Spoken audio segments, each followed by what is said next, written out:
c'est une assemblée un peu particulière puisqu'il n'y a pas réellement de majorité et d'opposition. Et donc c'est un exercice particulier qui impose d'avoir des contacts avec les uns et les autres, de dégager un consensus par-delà les différences de langue, les différences de culture, par-delà les différences de religion, de conception politique. C'est un exercice permanent auquel nous nous sommes livrés dans le passé à de nombreuses reprises, qui est beaucoup plus difficile aujourd'hui parce qu'il y a une émergence de forces nouvelles dans l'échiquier politique.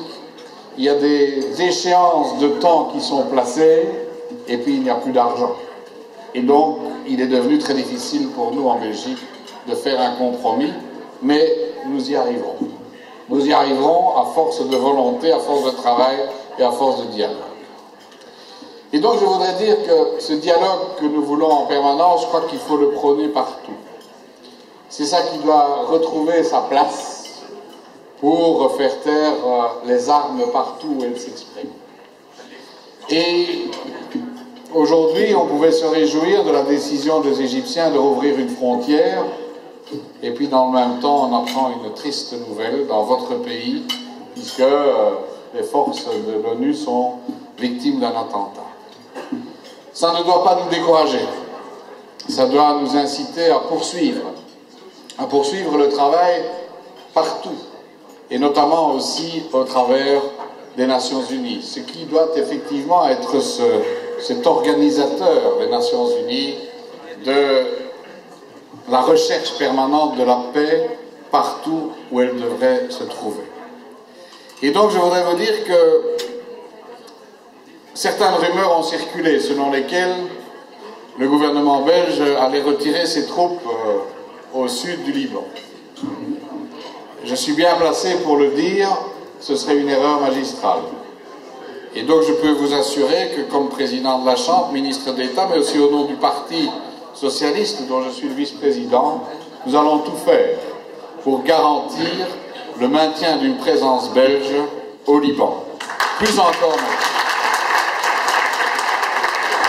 Et que les incidents graves de ces derniers jours, au Liban, aussi dans le pourtour méditerranéen, ne doivent pas nous décourager, ne doivent pas nous distraire de notre devoir de participer au maintien de la paix et à la recherche de stabilité dans tous les pays. Ne doit pas nous distraire non plus de cette nécessité pour la Belgique, mais aussi pour les Européens dans leur ensemble, de rechercher par un dialogue constant, ce que nous n'avons sans doute pas fait suffisamment dans les années qui ont précédé, les dizaines d'années qui ont précédé, chercher ce dialogue constant avec celles et ceux qui sont nos voisins les plus proches, ceux qui sont dans ce pourtour méditerranéen, qui constituent un trait d'union avec l'Afrique, avec lequel nous devons aussi avoir une solidarité agissante et solide. Et donc, dialogue et solidarité, constance dans l'engagement, volonté de continuer à être présent, surtout quand les situations sont difficiles.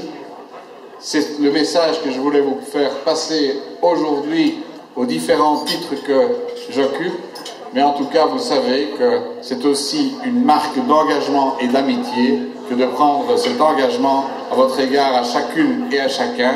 Bonne soirée, vive le Liban, vive la Belgique, vive l'amitié entre le Liban